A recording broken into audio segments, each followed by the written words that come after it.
So hello there guys and welcome back to a brand new episode of the DNF1 F1 podcast. I hope you're well. I hope you guys are enjoying the summer break so far. Not too much to be talking about in terms of silly season. It's all sort of settled down a little bit after the huge bombshell that we got last week involving Fernando Alonso, Oscar Piastri and of course Daniel Ricciardo's future as well at McLaren. So much to talk about. It does seem there's stuff going on in the background, but I think we're going to have to wait a little bit longer before we get some sort of resolution to that, or perhaps more news elsewhere as well. But we're not going to be focusing on the driver market. In this episode, we're going to do something a little bit different. We're going to be reacting and giving our own thoughts to some hot takes. Now, just a quick disclaimer on this. None of these opinions or none of these takes belong to any of us. So before you guys sharpen your knives and your pitchforks in the comments, if you don't like some of the takes that we come out with, those aren't ours. We're going to be reacting to them, of course, and we're going to be giving our own thoughts on some of these, whether you agree or not. But just a quick disclaimer in case some of you don't like some of these takes, but they're not that controversial. At least I don't think they're that controversial. Maybe they are. We'll have to wait and see. I'll let you guys... Controversial. Yeah, they're probably going to be controversial, to be honest. I've kind of laid the groundwork for it, and now the first one I come out with, everyone's like, no, it's terrible, you got to cancel it, but whatever. But that's part of the fun of these hot takes, and if you guys like it, we'll do more episodes like this when we have a few off weeks. Of course, we've got a little bit more time to fill before the Belgian Grand Prix at the end of August. But just a quick reminder, we are the F1 podcast, the independent F1 podcast made by the fans and for the fans, as we bring you race reviews, previews, and all of the latest news, talking points, and gossip in the world of Formula One. And we do that for your listening and viewing pleasure. Now introducing our guest for tonight, the DNF1 panel in full attendance tonight. We have Courtney Pine and Lee Wallington with us. Courtney, coming to you first. How are you doing? You okay? Yeah, I'm doing well. Can't complain. Looking forward to doing something a little bit different. You know, we're very much with the race previews, race reviews, etc., etc. And yeah, it's going to be nice to try a new concept with you guys. Yeah, it should be fun. And how about you, Lee? All good? Yeah, I'm all right. I'm just enjoying the warm weather that we're currently experiencing in the UK. You know, obviously it's set to get worse, but on the downside, there's no race this weekend, so that's a negative. Yeah, I mean, I'm sure of us that have other interests. We have a few things to keep us occupied, but yeah, we'll have to wait and see. Anyone that can hear a dog barking, that's my loud little pug running around after something in the garden. So apologise if you can hear that. Yeah, she's right pain in the backside sometimes when she does that. But anyway, this is a dog that defends airspace. She'll see something flying over. I'm sure anyone that owns a pug or a dog or anything like that, they'll fly over your garden and she literally barks at it if it's like this, commanding her airspace, her territory. So yeah, I'm sure dog owners can relate. Maybe pug owners in particular, they can. Maybe I'll get her on one of the pods one of these days so everyone can see her that's watching on YouTube. I'm sure some people will enjoy that. But anyway, I'm going to get into the F1 hot takes. As I said, guys, controversial opinions that I've been scouring the internet trying to find some of the best ones. I'm going to relay that back to you guys and play along. Of course, you know, as we go through this episode, I might break them up into chapters if you're listening to this on YouTube. So, of course, you know, you can comment on each one individually if you want to, or just some of your favourites. But let us know your thoughts to these ones as well. So, guys, I'm going to start this off with a nice bit of a warm-up one. Okay. Not necessarily a controversial one, but one to sort of get those thinking juices flowing, if you like. Weird description for it. But anyway, first one I'm going to give you is statistics in F1 are irrelevant when assessing a driver's abilities. It's a bit of a thought provoker, isn't it? See, the thing is, I feel like I'm going to jump straight on the fence for that. I feel like I'm going to drag, because with F1, it's a two-way thing, isn't it? Because it isn't just down to the driving ability. It also comes down to the machinery that they're using. And that's something that crops up with, you know, this driver's overrated or this driver's underrated based on the team that they drive for. So right now, Adam, you're going to have to come back to me, right? Because I am firmly on the fence with this one. I can't be going back and forth over this. Like, I just want to sort of open this up for discussion. I mean, I'll give you an example. Like, for me, I think statistics are relevant when assessing a driver's abilities, but it has to be with context. Exactly. You know, I mean, we can talk about, I don't know, you can talk about certain circumstances. I mean, look, an obvious one, you can judge Sir Lewis Hamilton as one of the greatest of all time, if not the greatest of all time in some people's minds, by his statistics alone. And they do have context to them, because it's not a case of he just turned up and all of a sudden has 7 world championships, over 100 pole positions and Grand Prix victories. Like, he actually had to do them over a span of his entire career. You don't just get that. But then there could be some cases where, for example, you could say Olivier Panis was one of the best drivers of all time because he won a Grand Prix in 1996 in Monaco for the lead year. But then after that, did nothing really of any relevance any close to that. But you wouldn't exactly say, if you watched his entire career, that you would say, oh, he's up there with some of the all-time greats just because he won a Grand Prix. For example, would you guys argue that Olivier Panis, sorry to pick him out, for example, but would you say he was a better driver than someone like who hasn't won a Grand Prix, like Carlos Sainz? No, sorry, not Carlos Sainz. He has won a Grand Prix. Can't use that anymore. Can't use that one anymore. Okay. Better yet, him or Lando Norris, for example. Yeah, that's true. Lando's That's a good one. That is a good one, and that's why right now I'm struggling, because they are both very good points. But it's a big argument that comes up in Formula One all the time. It's because Formula One is literally the combination of man and machine, isn't it? And obviously that there are people that have certain opinions that lean towards one or the other. For me, I do feel that machinery plays a bigger part in it. Like, you have the exceptional drivers that completely stand out, like, you know, the Schumachers, the Hamiltons, and we're starting to see it with Verstappen. They are exceptions to the rule, but I do lean more towards the side where machinery does play a part.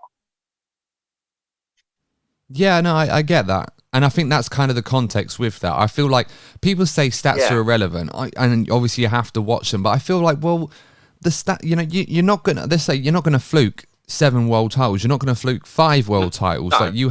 Like people will talk about different eras of the sport and someone that having a great car for a certain period of time. I'm not singling anybody out. I know I'm using these as examples, and some of you might listen to this and thinking, oh, I'm just implying that so-and-so is mid, or, you know, et cetera, and they just happen to be in the right car at the right time. That's not what I'm suggesting, but you do need context for these statistics. And you can get, for example, another great example. So Sterling Moss, the late Sterling Moss, a multiple Grand Prix winner, never won a world championship, yet so many people consider him one of the very greatest of all time despite that. Now, if you just looked at his stats alone, you're not going to come to that opinion, are you? Because you know he'd not won a world championship. But anyone who'd heard of him or seen him drive or heard the stories about him, you certainly understand why people have such a high opinion of him. They don't just... Or someone like Jim Clark, who won a few world titles. Some people say he's the greatest of all time, even though if you stack him up to the all-time greats, it's nowhere near that.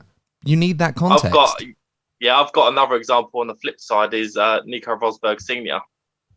He won the world championship, and actually, if you have a look through the statistics of his career, they aren't actually that impressive. No, they're not. But then, of course, you know, the context would say, well, there was only a handful of Grand Prix every single season. So there was only a limited number of chances he was going to get to win Grand Prix. Lee, we haven't heard much from you yet, other than correcting me when I accidentally forgot that Carlos Sainz won a Grand Prix this season. And I'm a Ferrari fan, for those of you that are new to this show as well. So that says it all right there. It shows how much of a weird season it's been. But what are your thoughts on this? Are statistics really that relevant when assessing a driver's abilities? I think you've already both of you hit the nail on the head. It's all down to the context. The context is key. Statistics, from a mathematical sense, are irrelevant because they can be manipulated in any way to show how you want them to be perceived. And you can always back them up, your opinion, with the statistics in your given context. So the situational context of the statistics is the key important thing. If you think statistically, so many things can be manipulated in regards to, as you said about Keke Rosberg, or if you go into Sterling Moss, just those 2 drivers you just mentioned, and their actual race wins is appalling. But as Adam said, there's less races, so therefore the actual chance to win was a lot lower than the modern stars that we watch now. And so there's less opportunities, therefore they've lost. But they don't rank there high up anymore, because the amount of races that we now have from, like, in the 50s, I think it was like 6 races a season compared to the 23 we have now. So that's a big jump in races. So statistics can just be manipulated in that sense, but context is the key thing in it, which is you both have mentioned. And statistics, I've got to say, guys. Yeah, sorry, go on. I've got to say, guys, this is a great start. We all firmly have splinters in our bums right now. Well, this is why we don't show that part on YouTube. This is how it sort of keeps us alert and going, just in case. Sort of hovering below us, our seats. Rather than have cushions and all that, be comfortable, we have like little spikes, which the more controversial we get, slowly lowers us in until, yeah, and then it's not very pleasant. But look, I'll add to this as well, just briefly before we move on. But I mean, you can look at statistics do provide that context as well in some ways. It depends on how in depth you go. I mean, we're not talking virtual statman Sean Kelly level of statistics, but they do paint a picture of what's going on. You know, you can't just have one without the other. I mean, Fangio, for example, 5-time world champion, considered by many as one of the greatest of all times. But if you look at the statistics and you look at the full picture with context, there is an argument to say that his statistics are very flattering. You know, the amount of races that were available, the caliber of drivers that was racing back in the 50s, and, you know, the age of the drivers. I mean, he was one of the oldest drivers and world champions for a reason. The lifespan of the driver. Well, yeah.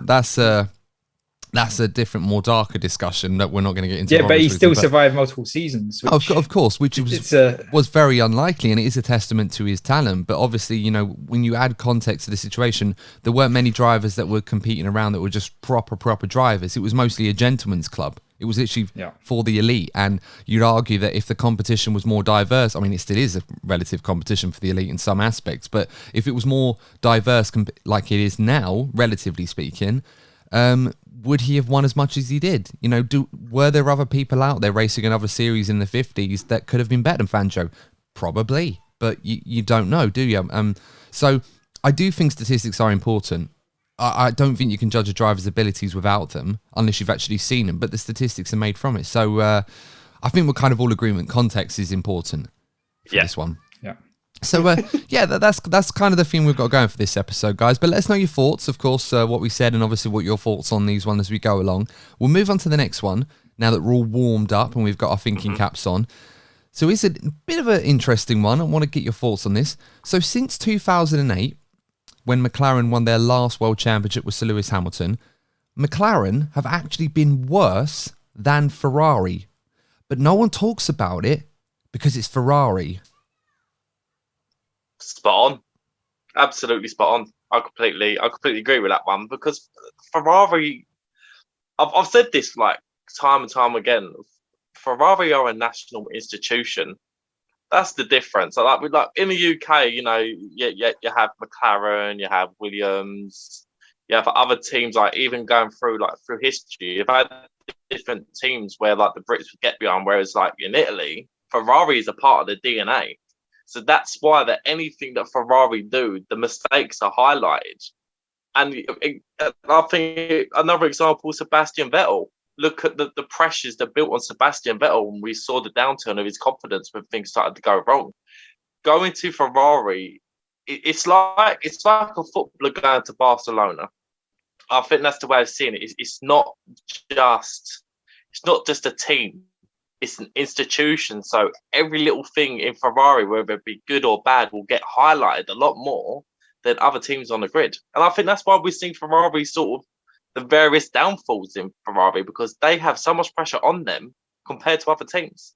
Yeah, I mean, where did Ferrari finish last season? It was 6th in the Constructors' Championship. That's as bad as it's gotten for them since the 80s. And, you know, we can even go that far back. And obviously the success that they've had, of course, being F1's biggest team and most successful team, and obviously the heritage that Ferrari have in the sport, the spotlight's obviously going to be on them. And their downfalls are certainly going to be covered and exposed in much greater depth than McLaren's would be. But then, of course, we shouldn't ignore the fact that McLaren, they're the second most successful team or third? I think it's like them or Williams. I can't remember. I think Williams is technically second. Yeah. But they're there. They're in that elite core. And I think for anyone watching F1 after 2012, or even earlier than that, perhaps after 2008, won't appreciate what McLaren were, what Sir Lewis Hamilton was leaving when he went to Mercedes, and why that was a big shock at the time. Obviously, in hindsight, it was a stroke of genius. He was able to avoid the decline of one team or see it and then join the rise of another almost seamlessly. And those struggles that McLaren had, of course, you know, they were a big shock. But for me, I never really looked at them as the level of crisis that was within the team and everything around it.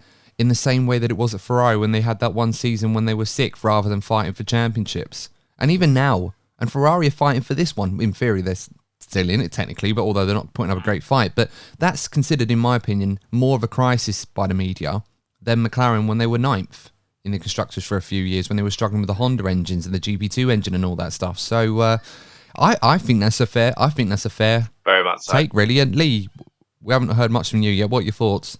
Well, my first thought is, we're just talking about statistics and context. What's the context of worse? You mean worse at doing pit stops? You mean worse at the car? You worse at team operations? Worse at the PA? Worse at the publicity? Or worse at the food that they offer in their motorhome in the European season? I could argue all this context. I could argue, Lee, that it's probably worse in every single aspect. I mean, I was going to try and bypass with the food, but we're talking Italian versus British. I mean, yeah.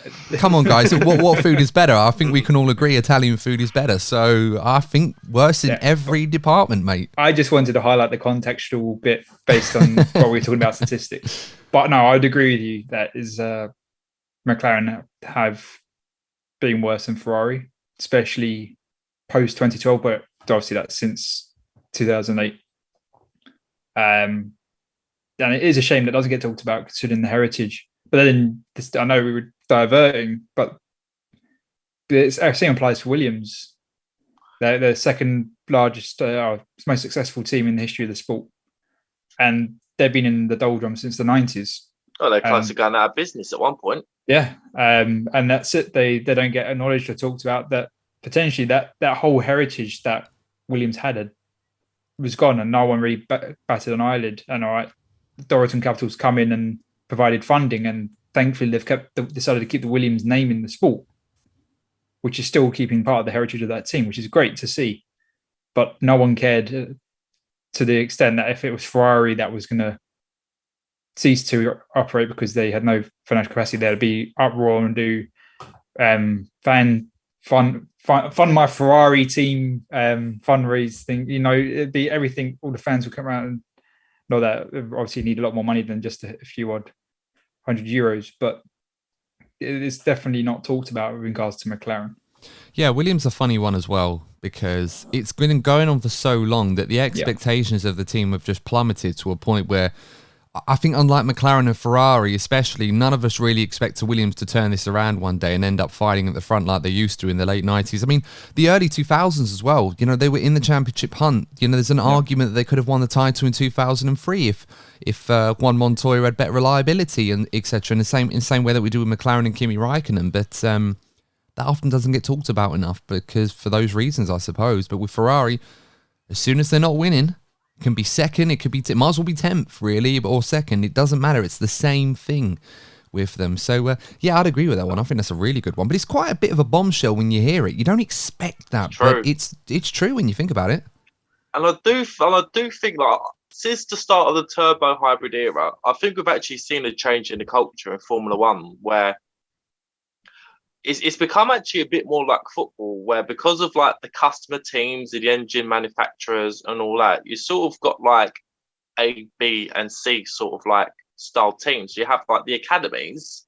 So you have the Ferrari Academy, the Mercedes Academy, the Alpine Academy. And you have like situations where you have like, for example, Leclerc at Alfa Romeo. He was pretty much loaned, like you see in football. He was on loan, proved himself, and then joined Ferrari. Then you're seeing Mercedes loan out George Russell to Williams, prove himself, joins Mercedes. And it's like, in a way, of course, it benefits them, these so say smaller teams, which is weird to say, benefit them having a driver of the caliber, but they are treated now as customer teams. And I think that's something that McLaren particularly struggled with, because McLaren were the number one engine manufacturer, the number one team that Mercedes were supplying engines for. When Mercedes entered the sport, and obviously they had their own works team, and then they developed the 2014 engines and had a much more better understanding, Mercedes almost leapfrogged McLaren in that sense. McLaren were the main competitors to Ferrari and Red Bull, but now Mercedes have taken that step. So I do think McLaren have probably been one of the biggest victims of that changing culture that we saw since 2014. Yeah, I think so too. But it's quite an interesting one. It's one that you're surprised about when you think about it. You actually think, You know, there's just not the same level of attention or interest in that as there is in Ferrari for reasons we've already discussed over and over again in the past. Okay, that was a good one. I'm going to go a bit left field with this next one because this one's quite interesting given the circumstances. And we might see him on the grid in 2023. Unlikely, but you never know. But I'll throw it at you.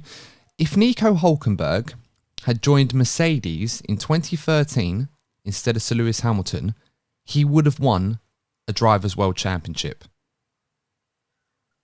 I think he would have. Really? I do think he would have. Oh, because I think it would have been a close one with Rosberg, but I think Rosberg. I'm not gonna sound like that guy that's gonna take away Rosberg's 2016 championship, because at the end of the day, the guy that finishes. I don't want to be that person. I'm just putting it out there. I'm putting a quick disclaimer out. But I think with Nico Rosberg, I think the fact he was driving against somebody like Lewis Hamilton and what he had to do, sort of, not only in terms of his racecraft, but also the understanding from an engineering perspective, in order to beat Lewis, that took Nico Rosberg to the next level. And I just get the feeling that maybe in 2014, Hulkenberg, I feel that Nico Hulkenberg had a level of confidence back then as well. I do feel that over a course of a season, I think Nico Hulkenberg could have nicked it, because I think 2016 Rosberg was very different to 2014 Rosberg, because in 2014, Lewis Hamilton did have a lot of reliability issues in comparison to Rosberg. So I think Nico Hulkenberg would have edged that one, Not sure. Lee, what are you thinking? I actually agree with Courtney. I think the Hulk would have ended up winning driver championship. Maybe not in 2014, but over the period of Mercedes dominance, he would have won at least one championship. Especially if you think more towards 2014 end of things. At that time, I think Nico was the more rated driver I say they're both Nico. The Hulk is the more rated driver than Rosberg. That's right. Yeah. And especially the performances that the Hulk did in the Williams that got him that reputation. So he had the skill set. Yes, I know Rosberg did some performances in his time in Williams as well. But at that point in their respective careers, the Hulk had the bigger fan base. Well, not so much the fan base, but the fanfare and the excitement in the paddock. So he had the confidence, and Rosberg had where he'd been beating Michael Schumacher, who was unfortunately probably past his best at that point. So it wasn't a comparable teammate. And I reckon the Hulk would have ended up winning a championship if he was in Mercedes. Yeah, see, I don't think he would have done. I think, simply put, controversial. No, I don't think he would have done. I mean, we're talking about we're talking about a guy that for one reason or another never got a podium, let alone a win or a world championship. Now, of course, people are going to say, well, he was never in a car good enough for one. But then, of course, how many times did he have opportunities where he could have got it and he makes a mistake or he does something, or this happens and it just doesn't happen? It almost become a bit of a meme. And yeah, his stock was never higher than it was in that period because he was being considered by Mercedes. If Sir Lewis Hamilton didn't join them, he would have gone there instead. He was also on the books on the chance to go to Ferrari, but apparently Fernando Alonso vetoed that. He didn't want someone like Hulkenberg to push him as far as he would. He wanted a teammate like Massa, and he wanted to keep that going for a little while until obviously he left and Sebastian Vettel replaced him. So Hulkenberg definitely was a driver that I think a lot of the big teams were looking at. I just think we were also seeing Nico Rosberg come of age in that team as well at that time, in the same way that Sir Lewis was with his career. Obviously, they pushed each other when they did, and it took Rosberg a few years to get into a position where he could fight Hamilton for a world championship and ultimately win one. But I think in that team, the car was so good, despite those issues, I think Rosberg would have outperformed Hulkenberg with that momentum, with that know-how with the team. And, he would have won quite a few world championships, I think. And I think Hulkenberg probably would have been replaced after a few seasons. I think given how good that car was in that time, I wouldn't have been surprised if Mercedes had him for a couple of years and thought, you know what, he's good, but we've got so many better options that we could bring in to try and sustain this dominance, especially when Ferrari were up in their game and Red Bull on occasion as well. I think Mercedes may have looked at Sebastian Vettel's situation at Red Bull in 2014 and thought, you know what, we could probably get him in that Ferrari.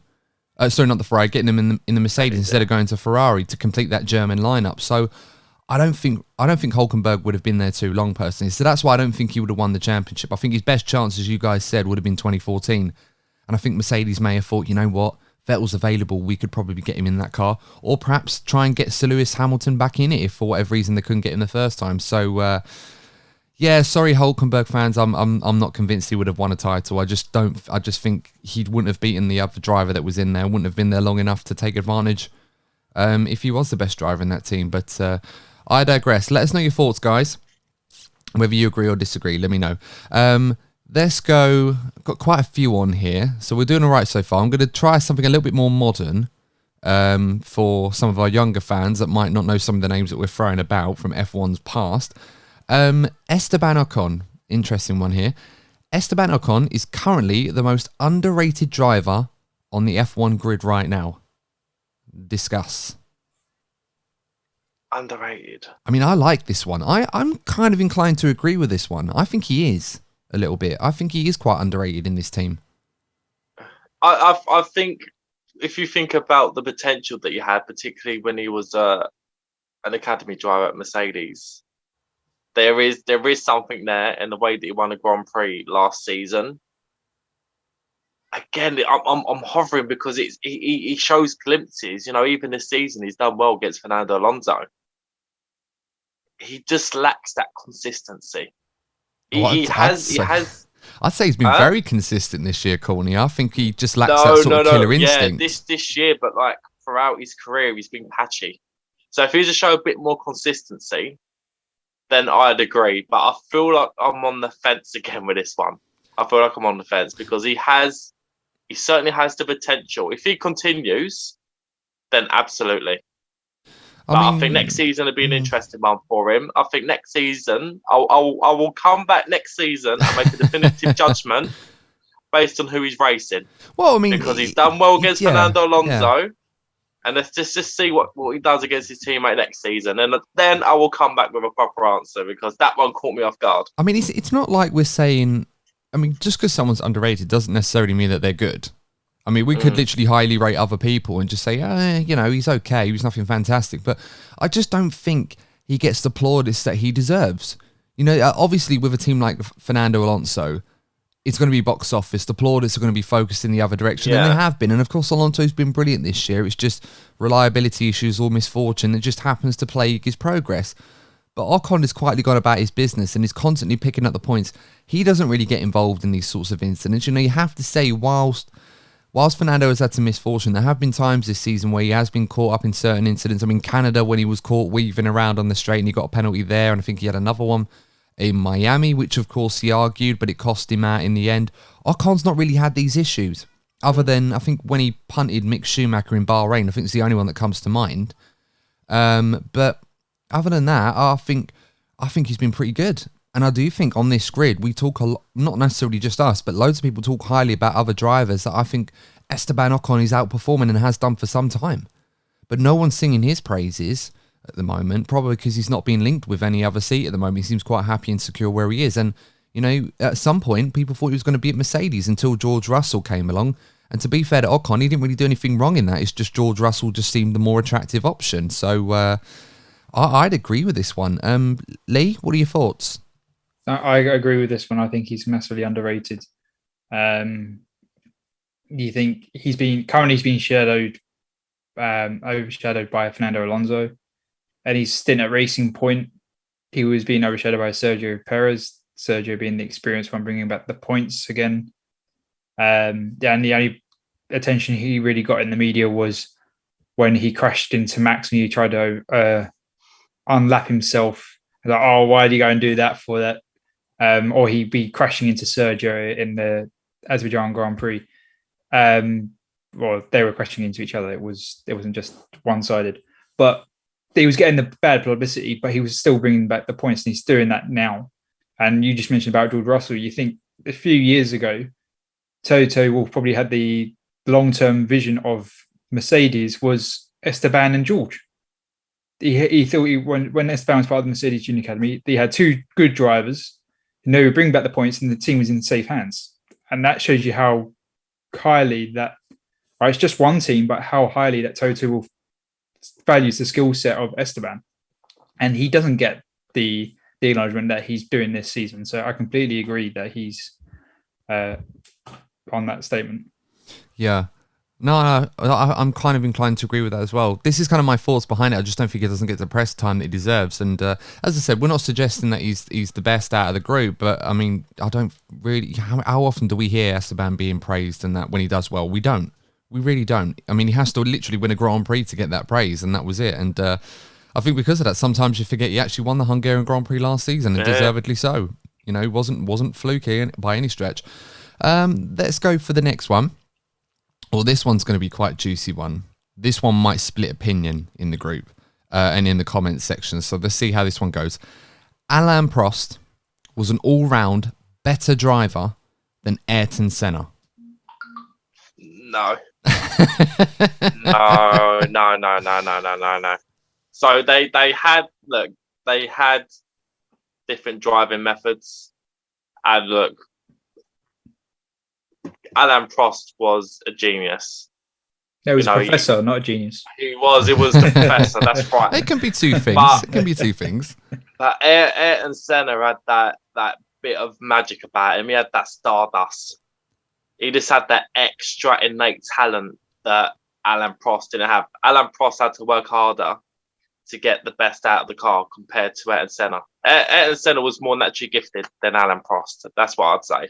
It's a bit more like the old Ronaldo versus Messi debate, which is something we'd probably reserve more for Schumacher and Hamilton, although I'm not quite sure which one is which in that regard. Make your own minds up on that one. They're both magical and hard workers in their own way. So, Lee, what are your thoughts? Do you share that with Courtney? Do you not agree that Alain Prost was all-round better than Senna? I do not agree that Alain Prost was all-round better than Senna. But I do agree with Courtney that they were completely different driving styles. So they had their own advantage. Not advantage is the wrong word I'm looking for. But they had their own expert sets that they brought to the table, being Alain Prost with the professor and his analytical thinking. And as Courtney said, with Senna, his innate skill that he brought to the car. So they had different skill sets and strengths. And just thinking about it, it makes me think, and this is just my opinion, is that in 2016, it's very similar to Alain Prost's Nico Rosberg, Lewis Hamilton's Senna. And it's way they... Huge compliment for Rosberg there. Yeah, but the way they approach the sport is very... Nico was very methodical. He worked in the car. He improved it, and that's very much how Alain went. That's how he got Professor, because he's very much in the technical aspect. Where Jenson Button was another example. Just had that smooth driver style, and actually even Sebastian Vettel. You get these drivers that, you know, if the setup of the car's perfect, bam. But you get like the Hamiltons. You know, you look at Hamilton's, the Sennas, and even to an extent Verstappen now. They're the type of drivers that just have that extra bit of stardust. Generational racers, that's what I'd say. Generational sort of natural talents. And that's the sort of, that's why they do appeal to some of the fans. You see those moments out of nowhere. We saw it with Senna. We've seen it various times with Senna. Seen it various times with Lewis Hamilton. We are seeing it with Verstappen, obviously Schumacher as well. And it's just those moments of genius that it just gives sort of Senna the edge over Prost, I feel, on this one. It's a tough one. I kind of lean the other way in this argument. Surprise, surprise, Adam doesn't agree with his panel. And goes for the controversial one. When I sort of think about the all-time greats and where I stack them all up, and I'm not going to go into particular orders for a lot of drivers, just with these two for the sake of the argument, I actually do understand the logic behind why some people, including myself, agree that when you consider the all-round package, that Alain Prost was better than Senna. And the reason for that is because, as you mentioned, if it comes down to technical ability behind the wheel or what they're capable of when they're driving, Ayrton Senna, without a shadow of a doubt, is better. He's a faster driver as well. Genius is always subjective, I think, when it comes to this sort of thing, because obviously you both have described genius as what they're capable of behind the wheel, that level of feeling and what you can produce that is just indescribable. And yet you see it, like Senna in Monaco, or when he was hunting down Prost in Japan in '89 against the odds, and did obviously what happened there was a separate thing altogether. But for me, Alain Prost was a perfect combination of speed, skill, and intelligence, and a tactical brain that probably no one else that we've seen in the sport has ever come close to. Perhaps Schumacher to a degree, but and maybe Vettel sometimes, but other than them, I don't think anyone could come close to the level of tactical brilliance that Alain Prost had in F1. I think that's what's so great about him. And for me as well, bringing statistics in again, the period where himself and Senna were driving in McLaren together, was it 2 seasons they were together in 88 and 89, if I remember rightly? In those seasons, even though they won a world championship each, technically speaking, the only reason that Ayrton Senna beat Prost in 88 was because of the point system that we had, the drop point system. And Courtney, you and I covered this in a retro podcast over a year ago when we talked about this. And that system got changed to something that's more familiar with what we have now, in terms of obviously whoever has the most points at the end of the season for every single race, not just your best 11 races. That's what the drop... For guys, just for clarification, the drop point system, for those of you that don't know what it was, they had a 16-race season, hypothetically, in 1988, I think it was, and they only took your 11 best results. So you could, in theory, retire 5 times, and they would only count your 11 best results. So in this case, Ayrton Senna got more points from these best 11 results than Prost did, even though if you look over the course of the whole season, Prost had actually scored more points than Senna, but they just didn't count their worst results, which would have put Prost over the top. So technically speaking, Senna never actually beat Prost over the course of a season. And I think if you want one of them in a race, who's going to win you a race, Senna's your guy.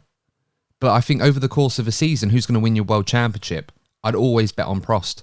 For that reason, it's like a Lauda Hunt dynamic as well in that regard. You'd always pick Lauda to win you a championship, but James Hunt will win you a race, being the fastest guy.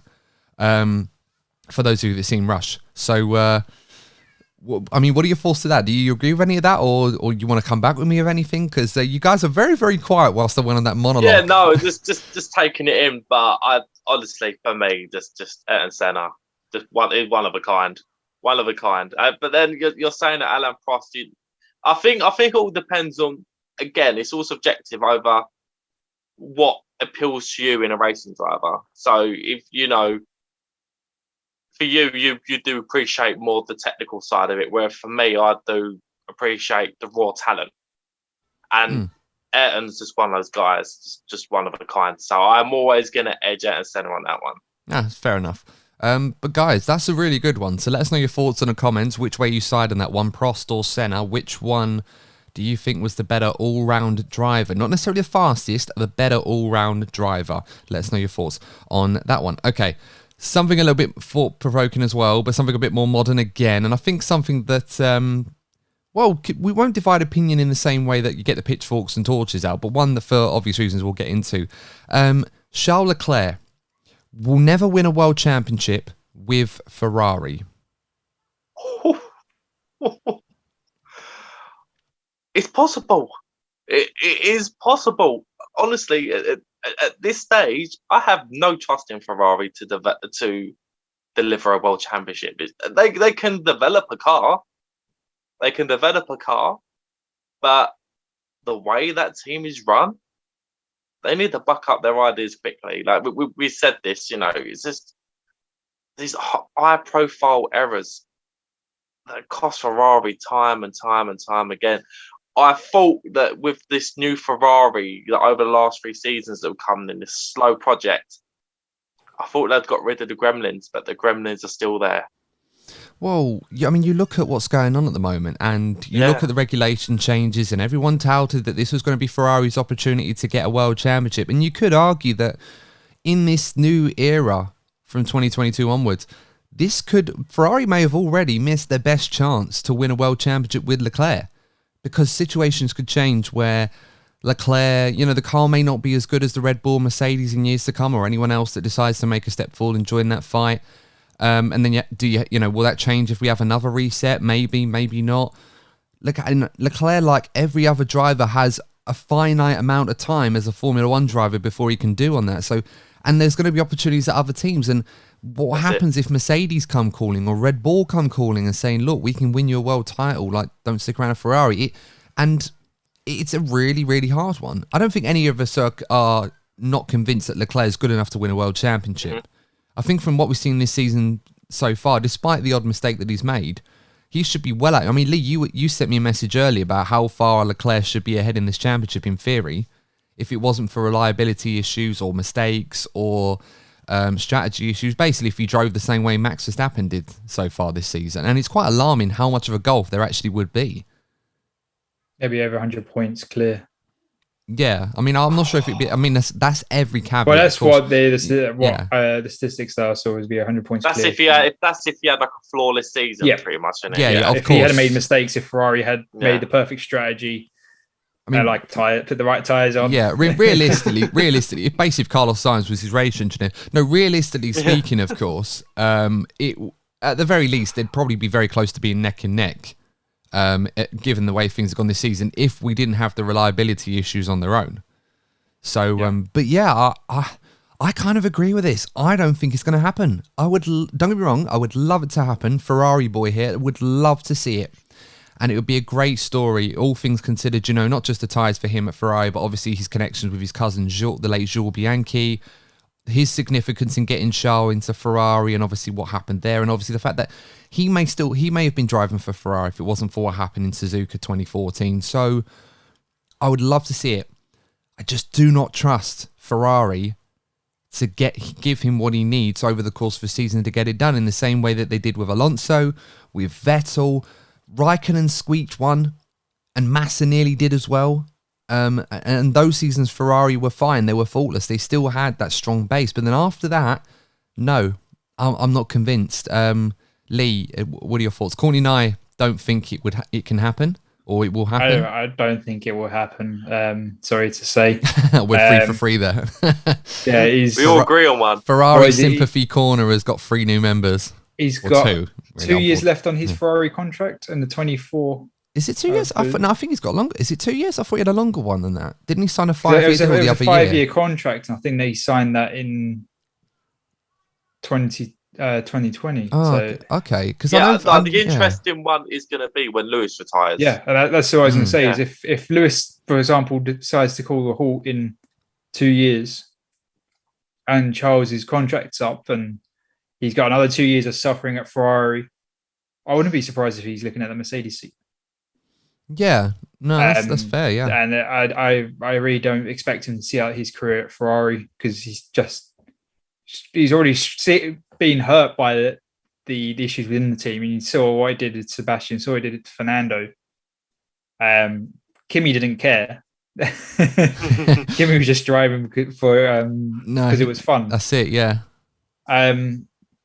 So I really don't see it happening. I'm sure he can win a championship, but I just think it'll be with another team.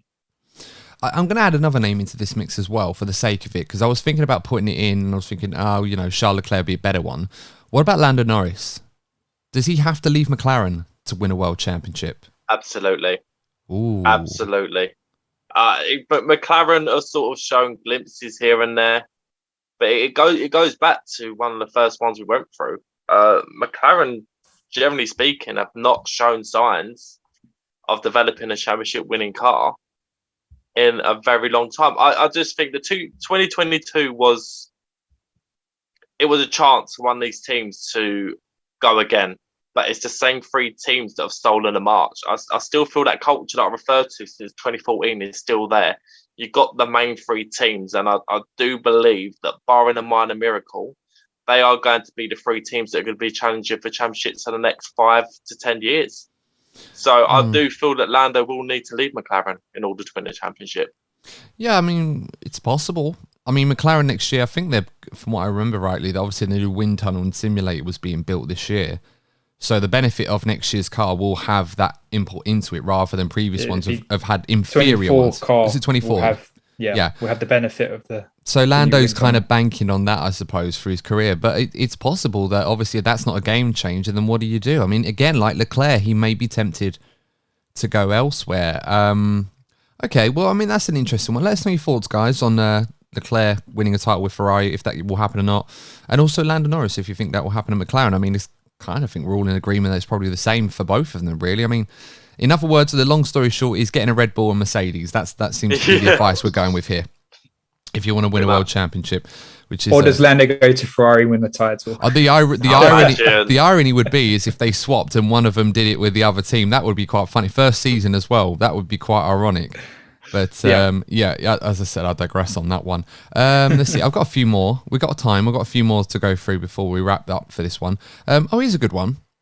This is a really thought-provoking one. Actually, I like this. Actually, should I save that to last? I'm going to save that one till last. Yes, I am going to save that to last because I want to keep you. Suspension. It's going to be fun. Sebastian Vettel had the best prime period of any F1 driver ever between 2010 and 2013. Toughy, because that some of those Red Bull cars that he drove were exceptional. And he was as well in those cars. It must be said, it was a match made in heaven. That's the thing. In terms of, I was thinking about this. I think the season that sticks out for me the most is the 2013 season, where there were times where he was winning races by over a minute. It was actually daunting. It was because didn't he go on like a 12 race winning streak? I think it was 9. 9 races in a row. After the summer break, he won all the way to the end of the season. Yeah, it was absolutely ridiculous. And that is a fair point. I think if you said like best season from a driver, I would say 2013 season Sebastian Vettel. I just feel for me that the Michael Schumacher Ferrari, that's always going to be the one that stands out for me. That's always going to be the one. 2004. That's always going to be the level. 2004, I think, the one where Schumacher got a podium in every single race that season. Yeah. Obviously, the number of podiums in the season, I think Max Verstappen equaled that last season with Michael. We got 18 each, but Michael had finished every single race on the podium, something like that. Obviously, Max had not done that. If he had done, he would have broken that record as well. But no, I'm kind of inclined to agree, but to be honest, more specifically, I think 2013, I think that season is probably the biggest peak or dominant, I think, anyone relative to their competition. Because in 2004 and 2002, for example, Michael was dominant in those seasons, and he did win races by big margins, but he didn't dominate them in the same way that Vettel did in 2013. And that 9-race win streak, as you said, Corny, some races were by almost a minute in some regards. I think it literally was. The fun was watching everybody else. And I think he didn't even have much screen time. It was just to keep an eye and check in to see if he's still in the race because he was so far ahead. I'm inclined to agree that to a degree. I think 2013, yes, absolutely. And of course, the car was fantastic as well compared to the competition. We shouldn't forget that. But there was a period where Mercedes, of course, when we had Mike Caulfield on, he was talking about Mercedes, how they were quite buoyant going into the summer break. I think nearly leading the Constructors, or they were leading the Constructors' Championship, or close to, and they were in the fight for the drivers. And then Red Bull and Vettel just went on an absolute tear after the summer break, and it just completely flattened everybody. They just could not believe how good this partnership was. And sadly for Red Bull, it didn't last much longer than that. Of course, they had to wait 8 years before winning a world championship again. So, in some people's minds, they're still waiting. But, that's another conversation for another day. That's another hot take, isn't it? Oh, I'm not getting into that one. Let's not. I keep seeing these stories being recycled, reminiscing back to Abu Dhabi and all this stuff. And look, people still upset about it, and I understand that. But I do not want to touch that one. I just do not want to pull the pin on that grenade whatsoever. I think we had quite enough of that already. Lee, we haven't heard much from you on prime periods. I know you talked to me a lot about this period with Seb Vettel, but is there any other period in time for an F1 driver where they were just on it as much as Seb was in that period? I mean, we already threw a few in with Schumacher. Hamilton, of course, in 2020 Hamilton maybe? 2020, yeah. Is a good shout, perhaps. Or 2014 Hamilton. I know Hamilton Rosberg were trading amongst each other, but that was a dominant period as well. The 2020 Hamilton in that regard would be better, but yeah, definitely the 2013, just because he was so unmatched. They just Mark. It was Mark. No, it was Daniel. Mark Webber. Yeah, it was Mark Webber. It was Webber. Yeah. Well, 2014. even Webber couldn't touch him that season. Yeah. That's what I was gonna say. He couldn't get near him after the close in 2010 and 2012. Just Mark Webber couldn't get near him. So 2013 definitely. But I'm not sure it's the best prime period, because you think about some of the races of old, where drivers would be winning by minutes because it's just the kind of race distance and cars break down. You switch your car. I'm talking about the 50s, 60s kind of. Oh, yeah. I mean, we could talk about the late 80s with Senna and Prost and McLaren and those kind of races. It was crazy stuff there. I'm not sure it's the best prime period, but definitely 2013. I think given the goal for one driver. Yeah, I think given the goal for the competition in more recent years, I think it's fairer to judge a peak or a prime compared to, as you said, Lee, some of those older days where you'd have cars that would turn up that were 30 seconds slow in the competition. They just wouldn't let them in the race. It was just ridiculous stuff. So only a few teams actually had cars capable of winning. And even then, it was usually just the excitement in those seasons would be between the two drivers in that same team. I know we get that now sometimes, but it was completely different. I mean, people don't like it. Two drivers. There was 3 drivers, 4 drivers, 6 drivers. I think there was one race where Ferrari had like 6 drivers in a Grand Prix.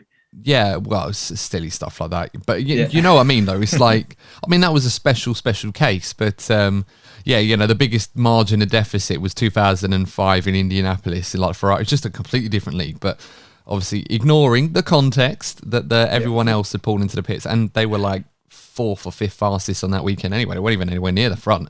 Okay, I've got a good one here then. So on, obviously, Netflix Drive to Survive, people have obviously had their opinions on certain personnel. One person, I think a lot of us probably had a fair few opinions on, was Christian Horner. And he was a guy that, obviously, he'd talk about the fighter pilot mentality, some of the quotes that stick to mind when Drive to Survive first started. And he was often touted, or the way it was edited, to make it out like he was a bit of a wind-up merchant, especially with the controversy with Renault, talking about the guys at the front and all the other stuff like this. And in this series, he was portrayed in that way. And I think it's kind of carried over into real life F1. Some of us obviously have followed him for a lot longer than that, so we can have our own opinions regardless of Drive to Survive. But of course, it does provide a bit of an inside track. And I think as a result, this has kind of given the perception of Christian Horner that he's pretty much the most, how can I put this? The most antagonistic, stirs the pot and moans. And this is the take. Netflix has kind of painted that perception of it, but it's actually Toto Wolff that is more the wind-up merchant. It just goes unnoticed because he's more popular with the fans. Yeah, because they both do it, but they do it in different ways. I feel that I think the problem with Christian Horner, and it's something I've raised a lot, is because he's always on the bloody screen. That's the problem. He's always on Sky. You'd be watching a race, you go, here comes Christian Horner. I think that's what it is. If Christian Horner was to, take a little bit of off time from the TV, then maybe this argument would be more, because you think if you're exposing yourself, then you're more likely to be open to opinion. Whereas I think Toto Wolff plays his political games a lot more behind the scenes. Whereas Christian Horner's more likely to say it in public. I think that's the difference between the two drivers. We see Toto Wolff do it, but Christian Horner is more likely to say things live on air compared to Toto Wolff. Oh, absolutely. There's no shadow of a doubt that Toto Wolff is much better at handling the PR and the media than Christian is. I don't necessarily agree with the take. I still think out of the two, Christian is the biggest moaner and the biggest wind-up merchant out of the two. Yeah.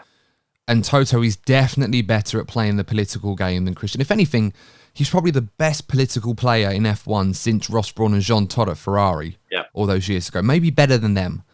You can look at this year alone for all the porpoising stuff and all this stuff that it's kind of caused this new technical directive, which may or may not have been found if, these porpoising issues weren't really taken as seriously as they ended up have been. And of course, people have argued this season that they may have been deliberately making their cars worse in that regard to force the FIA's hand. As soon as they state their intentions to do something seriously, all of a sudden, the Mercedes looked a lot more smoother than it was a few races ago. Now, that's not me implying that that's what's going on or suggesting that, but it just goes to show how you can go about trying to influence change in your favour, but not necessarily stand in front of a microphone and crying about it every 5 minutes in the same way that Christian was doing for so many years, saying, oh, it's all boring. Then he still does, yeah. Saying, oh, you know, the sport's boring, I need to change this because it's the same guys win. And it's like, well, you flip it now and it's still happening, but it's like, well, you know, that's how it is. So I don't necessarily agree that Toto is actually worse than Christian in that regard, but I definitely think that they're almost as bad as each other. Last year we saw this. Yeah. It's just, as you said, Courtney, Christian's always in front of a mic. And sometimes Christian was saying stuff in front of the mics that he shouldn't have been saying. And then he's having... Do you remember that? I can't remember what it was that he said, but there was a... And again, it's not going to really help because you need the context for that. But it was something that he'd said. I think it was in Baku last year. And he'd made a comment about something. I think that was picked up on a microphone. And I think Red Bull had to come out and respond emphatically saying that Christian's comments were taken out of context, or that's not what he said, or whoever. And it was like, it might have been Bahrain at the start of the season. I can't remember. It was like a big witch hunt over it. And it was like, well, Christian clearly said something. And then they're trying to get their back up saying, oh, he didn't say this, like which journalist has leaked this, etc. It was really, really mad. And you're just thinking, and you get comments from Dr. Helmut Marko all the time about this stuff. And I know it's like separate incidents, but it's almost like, when do you hear Toto Wolff making those kind of comments? He might make them behind closed doors. I don't know. I'm not accusing him of doing that, but he might do. But he just has the sense to not say something when you've got hundreds of microphones all around the paddock where a journalist could pick up something that you said and it becomes a story. Red Bull are definitely the pantomime villains of F1. 100%. It used to be Ferrari, but now it is Red Bull, 100%. Yeah, I mean, whether it should be or shouldn't be, that's another debate. I do sometimes think they get a little bit of unfair treatment by the media. And again, it depends on where you're from. The media cover stories differently from one country to the next. I mean, you could get the news in Holland or in the Netherlands, for example, and they might say that Red Bull's the most amazing thing since Gouda cheese. Is that Dutch? Or flowers? I don't know. I'm just trying to pick... Anyone knows anything that Holland other than the obvious, more adult things that we've, windmills, windmills. I'm trying to, I'm thinking of windmills. Yeah, it's such a weird thing to say, but like in Amsterdam, obviously the generalization. Stop digging the hole, Adam. No. I'm trying to add context. I'm trying to add context to this. Oh, that's terrible. Anyway, I do apologise. They have lovely windmills. They love their cycling. And flowers, looks great. Anyway, I should really stop talking. Let's move on to the rest of the point I was going to make. But other countries around the world, obviously the British, they have a perception in the media. Yeah. And I think this is where a lot of the British bias comes from, where we paint Mercedes in this amazing light because they have George Russell and Sir Lewis Hamilton driving for them. And... some, and it comes from that. And McLaren, of course, they're reported more favourably. In the past, you said like Ferrari, they weren't really reported very well. Now they seem to be more favourable. It's at least in terms of how they're, talked about, other than when they make mistakes, purely because they're not considered a threat, perhaps, in the way that they used to be. I do feel that Christian Horner does himself no favours by constantly appearing on Sky Sports. I think he believes it gives him some kind of advantage. And I think it does give him like an opportunity to play political games, but it also plays in a narrative that he's a whinger, because if you constantly have somebody on TV whinging, you're going to be called a whinger. That's life. Yeah. What do you reckon, Lee? I mean, we talked about this a lot already. Out of the two, which one do you think is more the whinger or the pantomime villain, really? I think you both hit the nail on the head already. I think they're both probably as bad as each other. Toto does it in private, behind closed doors, in meetings, where it counts, and Christian does it in public to try and control the public narrative. Yeah, and get his version of events or his story heard first. So they go about it differently, but I think they're both as bad as each other. But Toto Wolff is definitely better at the political side of Formula One than Christian. Yeah, I think we'll move on from that one, but let us know your thoughts, guys, to that one. That's a really good one. I think sometimes it's good to provide context to that because it's very easy to be on one side or the other depending on your perspective or which camp that you find yourself in. So, let us know what your thoughts about that one, guys. We're not going to go back to the one we used to do before with who would win in a charity boxing match. I think we all know from Drive to Survive last season when we saw Toto doing bench presses and everything else that, I like Christian, but I wouldn't exactly back him in a fight against Toto, to be honest, and pretty much everybody else that we asked pretty much said the same thing, really. So, and that would be quite fun for charity, but never mind. Actually, that's a good point. I might come back to that quickly before we go to the last one. If we got all of the team principals and we just stuck them in like a battle royale, whether it's wrestling or boxing, whatever you want, and which one would you reckon would win? I still think it'd be Toto. I still think it'd be Toto. Not Binotto? You don't think he'd? You don't think he'd do well in there? No. He'd be able to take the blows to the head with the haircut.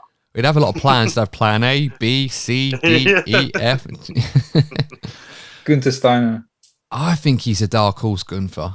Yeah. I think he's got a bit of he's the one. He's got that madman element. Like he's kind of like the old Mean Machine film with Jason Statham's character. Like he's a bit, get on his good side, he's all right, but you don't want to mess with him. You wind him up and he just takes everyone out. So I was just trying to think of anyone else who I'd fancy in them. Would Otmar Zafnal, Possibly, yeah, he's a big lad, isn't he? Yeah, it's not always about size as well. We should factor. I'm just trying to think who. Toto is definitely probably the favourite. I think Gunther's probably a tougher character as well. I think Otmar Zafnal should be in the conversation as well. I agree. I think Andreas Seidel's more the character that would like to sit everyone down and kind of sort out their differences over a pint. Yeah. Rather, it's Mike Crack as well. I think he's another one. I think he would definitely be more of a diplomat than a fighter. Obviously, we've already ruled out Christian anyway because he can't beat Toto, so we're not going to... Just trying to think, who else have we got that we've missed? We've done Otmar, we've done Andreas Seidel, we've done Mike Crack. Jos Capito? Maybe? I think Toto's got this, mate. I think Toto's got this. Lauren Rossi at Alpine? Maybe, I don't know. Look, we already did. Sorry, we've talked about Lauren Rossi. No, Otmar Zafnal. I forget about Otmar. Yeah. I'm trying to think, have we missed anybody in this? Alfa Romeo, Fred Vasseur. Franz and Fred Vasseur. I think they do all right. I think they do. It's the experience as well. It's sort of fighting my face. No, it's all right. It seems to be Gunther or Toto by the sounds of it. But Mattia Binotto is quite a big guy. He's not small, so maybe that might play. I don't know, but I think we're getting you way just want Ferrari win at something. They have to at something. I feel like maybe perhaps Matty just sits in the corner and lets them all take each other out, and then comes in at the end thinking he's going to win, and then he just gets flipped over. That requires a good strategy, Adam. Yeah, you're wishing too much with Ferrari. Yeah, that's something they don't have at the moment. I'm trying to be optimistic, guys, but that's never mind.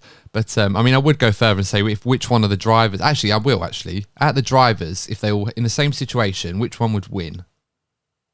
I'm gonna say Daniel Ricciardo. I think that's a good shout. Yeah, I think that's a good Daniel shout. Ricciardo. Yeah, Daniel. I'm gonna say Daniel. Yeah, I don't think Sir Lewis would do well. Again, he would be the one that would try. Like, it'd get a bit ugly at first, and he'd sort of come in and try and break everything up and him and Seb, they'd sort of be like, they'd just watch it all unfold and just think, why can't we all just be friends? Trying to think who else there would be that would probably be a good contender in all of this. I'm gonna Daniel. Yeah, Daniel, I think Daniel. George? No, George would be too busy taking his shirt off and posing like topless pics all the time. He'd be too busy worrying about that rather than. Or George Russell's the kind of guy to, do the charisma poses like your wrestlers do in a Royal Rumble, like they do all the showing off and that. Yeah, do the ring walk. That's right then. Yeah, that's it. What about Valtteri? Yeah, I think Valtteri, yes. Yeah, Valtteri could. You know what? Valtteri, we were saying how Scandinavian toughness would be the main. Yeah, Valtteri Bottas. That Scandinavian grit. Yeah. Exactly. I think Valtteri would be a good shout, but I think Daniel's probably the favourite, in my opinion. I can't think of... Yeah. One driver that probably wouldn't is poor old Yuki Tsunoda, bless him. I don't think he'd do well. No. No. I can't think of a better... we're getting really off topic here, but chuck that one in, guys. Let us know who would win a battle royale out of the team principals and the drivers. Who would be the two that would remain? I think Max would be alright, but he's a bit more like Scrappy Doo, isn't he? So you got Lewis, because I know how that would go. Lewis would be the sort of person to try and broke a piece out of everyone, and the result is regardless. Max would be the guy that try and go for the biggest guy first in Ricciardo or Ocon, and he'd just get thrown out because he's bitten off more than he could chew. It's like the prison thing. You want to pick on the biggest guy in prison, apparently. So I don't know. Anyway, look, we're getting way off topic here. I'm going to do one more, and since we're on the subject of Daniel Ricciardo, I think this one might be appropriate. So this is the take on Ricciardo. At no point in his career has Daniel Ricciardo shown that he is good enough to win a world championship with the right car.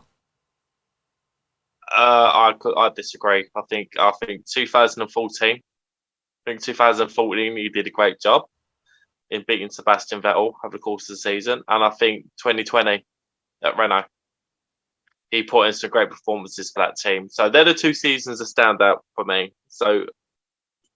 Yeah, I think that on his day he was able to beat the best drivers. So over the course of a season, I think around those two periods in particular, he could have won the championship with the right machinery. I'm not so sure. I think he's good enough to have been in a challenge, but ultimately win one over the course of a season, and I'm not sure. I mean, we're talking about a guy that's known for winning races when the opportunity presents itself. I think he's kind of that's kind of been his trademark. You know, he's won. Yeah. I mean, if you want to look, just look at the last race he won, or what was it, China in not in 2014, because I know he got a few race wins. 2019, I think it was. Was it more? I think it was it not 2017? Because in Red Bull, when he was there were 6 cars. Obviously, he had the 2 Mercs, the 2 Ferraris, and the 2 Red Bulls. That's right, it's 2017. And he was at the back of the train.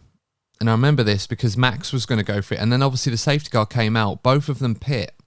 And they were on a bit of a charge. But then Max got tangled up when he went into Seb Vettel and took them both out of it. And Ricciardo ended up chasing down Raikkonen and the Mercs. And he got past the pair of them and won the race. That's the kind of thing that Ricciardo's known for. Obviously, Monaco in 2018 was it. It might be, actually, no, was it still 2017? I keep forgetting my dates here, but Monaco, when he won, ran there. Obviously, it was Monaco, so, you know, when he lost his MGUH or whatever it was, you know, he won that race brilliantly. Obviously, in Monza, when he won for McLaren last season. Those kind of races, that's the kind of driver he is. He's great for the sport in that regard. The fans love him. I think he's the second most popular driver other than Sir Lewis in terms of engagement on the socials, etc. And he's the sort of guy that when things get a bit crazy, you kind of expect him to be in the hunt. But over the course of a season, winning race after race after race and in a championship battle, I'm not convinced he's ever at any point shown that he's good enough to win a world championship. And I know that's a bit harsh, but there is a very, very high ceiling for that, especially these days. And I think if you compare him to someone like Charles Leclerc, for example, who's kind of in the same bubble to a degree, I think Leclerc has shown a level in this season and maybe in the past that I don't think Ricciardo has ever reached. He's been close, but I just don't think over the course of a season he would do it if you gave him the right car. Depends on who the competition is as well. We have to factor that in. But if we're talking about now, you're competing against Leclerc, Verstappen's, Hamilton's. I'm not convinced if he had the right car and he was prime Ricciardo, say 2017, 2018 prime Ricciardo, I just don't think he'd do it. I think 2014 is the one I look at. That's the season for me. I think like the way they beat Sebastian Vettel, that was around the time I feel that he could have gone on to win the championship. If he was in a Mercedes? Yeah. Ooh. I mean, bear in mind, he would have been up against either Nico or Lewis. And if he's up against, let's say again, it's all hypothetical. If he's up against Nico, you'd fancy Ricciardo, I feel. Oh, not in 2014, I wouldn't have done. I mean, Ricciardo as well. Like, it was a great season he had, but yeah. Again, Vettel was well off his game. Ricciardo was still learning his trade. You know, he surprised a lot of people that year, but I think he was better in 17 and 18 than he was in 14. I just think there was, but I totally get your point. I'm not sure he would have beaten Lewis or Nico if he was in a Merc though. Because it's just where the drivers were at their particular. So, like, I do feel that Lewis was the class of 2014. But you're right. If you look further forward, you'd had Lewis and then Sebastian Vettel, and then after that you had Lewis, Sebastian, and an up-and-coming Max Verstappen. So I do feel if there was a chance, his best chance, let's say, would have been around 2014, because it would have just been around that time. It was just Lewis. Rather than you go further forward, there was more challenges. Yeah, no, fair enough. Lee, obviously we've got to come to you before the end on this one. What do you think? I think he had shown the ability through his crazy races, that the opportunistic race victories. He had, as you touched on his consistency, he hasn't had a chance to show race winning consistency, but he hasn't had the car to do so. So it's all hypothetical, saying that he could never do it. But I do think, given the opportunity, he would definitely be in a championship fight if he had the car that enabled him to be there. But that's against who he would be fighting for the title. Obviously, he would be part of it. But I do think he has the skill to be a champion. But obviously, his time's running out in that regard, and obviously getting the car and that as well is also very unlikely. So will he ever be champion? I don't think he will. No, fair enough. And of course, plenty of opinions there, plenty of interesting takes and some interesting opinions, some mostly from myself actually to certain degrees, but that's less said the better on that one. Yeah, that was quite fun actually. I enjoyed that. If of course, guys, if you've enjoyed that as well, obviously let us know. We'll do more of these in the future. And let us know some of your interesting takes as well. Of course, these were all researched online. Apologies, I can't give credit because there were so many different sources and would be here all day if I was doing them. But of course, let me know if you've got some other takes, and we'll use those in a future episode if we do this again. But of course, as always, guys, if you enjoyed the episode, make sure to like the video and consider subscribing to the channel if you enjoyed it. We're still trying to chase 1,000 subs by the end of the year on YouTube, and that'd be fantastic if you can help us get there. We're not too far from 800, so we're certainly rolling along at a pretty good pace at the moment. So we hope to keep that momentum going. If you've enjoyed it on your favorite podcasting platform, you can give us a 5-star review if you think we're worthy. That really does help us out a lot at the moment, because of course the more of you that think that we're doing a great job, the more people that haven't heard of us will get to hear us in the future. That's kind of how it all works with the algorithms and such. So please help us where you can. And as always, thank you so much for tuning in. We'll be back next week with our mid-season review. Hopefully we'll have a special guest lined up for that one to discuss the season so far before we get right back at it the week afterwards with the Belgian Grand Prix preview. But until then, thank you so much for tuning in. Please stay safe, and we will see you in the next episode of the DNF1 F1 podcast. And remember, if you're not first, you're probably DNF1. Take care. See you soon. Bye.